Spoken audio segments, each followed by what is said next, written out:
غزو فضائي في جامع الفناء.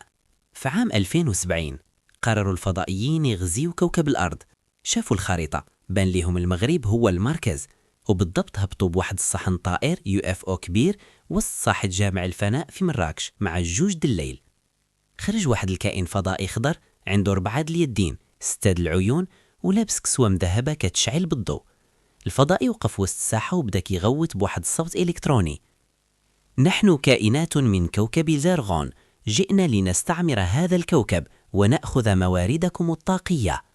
الساحة كانت خاوية إلا من واحد السيد سميتو با إدريس، كان جالس فوق كرسي كيشرب كاس داتاي مشحرة ومنعنع ولابس جلابة وكبوت فوقها.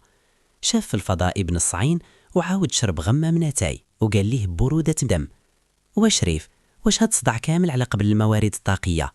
الفضائي استغرب حيت با إدريس ما خافش وزاد قرب عنده هو كيخرج الليزر من عينيه.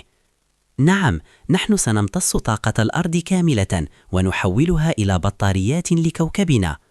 با إدريس ناض بشوية، مشى جاري رجليه جهة الصحن الطائر، بقى كيدور بيه ويشوف في الموتور ديالو اللي كيسخن ويخرج الدخان الزرق.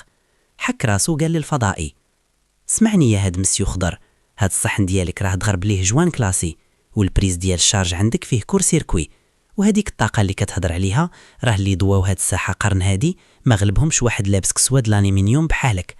الفضائي تبلبل، بداو العيون ديالو كيتحركوا بزربة.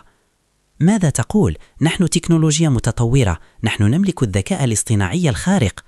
با إدريس جبد واحد السلك د النحاس من جيبه وواحد طورنوفيس وقال له: الذكاء الاصطناعي خليه عندك، دابا هاد الصحن طائر الا بغيتيه يقل عليك وتوصل لداركم قبل ما يشدك الرادار كسما خاصك تبدل ليه الفلتر د الريح، وديك الطاقه اللي بغيتي اجي تخلص لي هاد الكاس داتاي ونعطيك واحد الشارجور دوريجين يشارجي لك الكوكب ديالكم في نص ساعه. الفضائي تخلع من الثقه النفس ديال با إدريس وقال مع راسو: اذا كان هذا هو الميكانيكي ديالهم كي داير المهندس. هز الصحن ديالو هرب لاخر المجره، ومن تما ما بقاش شي فضائي قرب للمغرب. عجبتك هاد المحاوله؟ الا بغيتي نقدر نعطيك قصه خيال علمي اخرى على اول مغربي غادي يسكن في المريخ.